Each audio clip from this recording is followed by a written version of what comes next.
श्रीमद् भगवद गीता का द्वितीय अध्याय उसके बहुत महत्वपूर्ण और गहन संदेशों को साझा करता है। यहाँ हम इस अध्याय के मुख्य विषयों और उनके अर्थों को गहनता से विवेचना करेंगे। अध्याय 2 का नाम सांख्य योग है, जिसमें भगवान कृष्ण अर्जुन को अपने कर्तव्यों का वर्णन करते हैं। यहाँ पर अर्जुन अपने कर्तव्यों से उत्सुक होकर संघर्ष कर रहे हैं, जबकि भगवान कृष्ण उन्हें उनके कर्तव्यों का पालन करने के लिए प्रेरित करते हैं। यह अध्याय महत्वपूर्ण संदेशों का धारावाहिक विवरण प्रदान करता है, जिसमें समय, कर्म और धर्म के महत्व का उल्लेख है।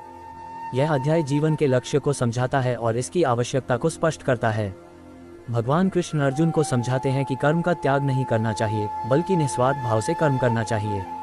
वह कहते हैं कि व्यक्ति को अपने कर्तव्यों का पालन करना चाहिए और उसके फल के लिए निर्लिप्त रहना चाहिए। इस अध्याय में ज्ञान की महत्वपूर्णता पर भी बल दिया गया है। भगवान कृष्ण कहते हैं कि ज्ञान के अभाव में ही संसार में संघर्ष होता है। उन्होंने ज्ञान का महत्व बताया और यह स्पष्ट किया कि ज्ञान ही अंत में मुक्ति का मार्ग है। इस अध्याय में भगवान कृष्ण ने अर्जुन को योग के मार्ग का सुझाव भी दिया है। वे कहते हैं कि योग के माध्यम से व्यक्ति अपने मन को नियंत्रित कर सकता है और आत्मा को परमात्मा में लीन कर सकता है।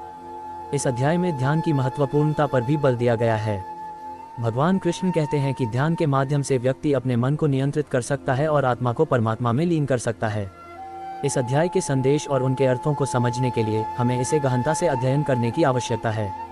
यह अध्याय हमें जीवन के महत्वपूर्ण पहलुओं को समझने और उन पर अमल करने के लिए प्रेरित करता है।